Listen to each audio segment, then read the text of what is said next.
Ozone layer is a region in the Earth's stratosphere that contains a high concentration of gas made up of three oxygen atoms.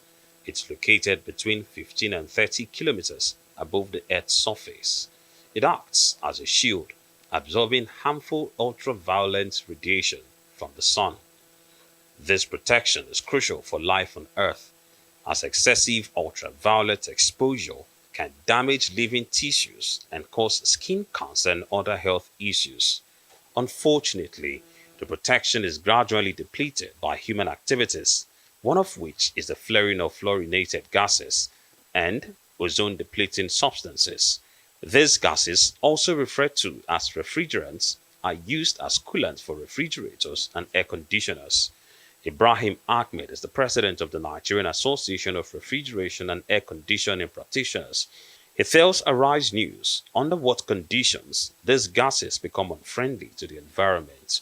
The common way those gases affect the ozone is when there's a leak in the system, maybe in your refrigerator or in your air conditioner, or during servicing by a rack technician. If those gas leaked or escaped to the atmosphere, it actually affects the ozone layers because they have some chemical composition that actually affect the ozone.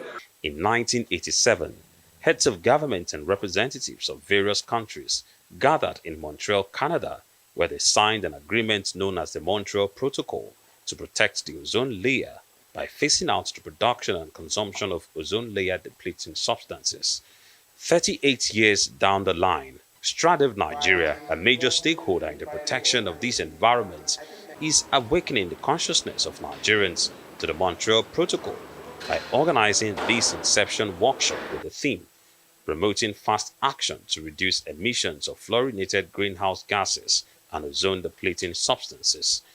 Nigeria has signed into this implementation process, Montreal Protocol and the Kigali Amendment, and we just want to use this project to create more national awareness, more visibility on these issues, conscientize quite a lot of players, the practitioners, the technicians on the ground, and see how we can foster a much more collaborative approach to support the National Ozone Office. The National Ozone Office, responsible for the domestication of the Montreal Protocol in Nigeria, presents the level of compliance with the protocol in the country.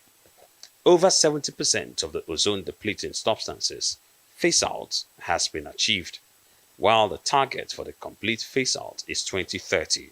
The Ozone Office says government and stakeholders' response has been positive, ranging from monitoring of ozone-depleting substances phase-out projects to training refrigeration and air conditioning technicians and the customs.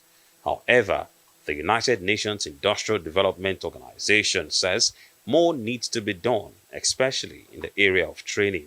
I realized that there is a very low female participation in this sector.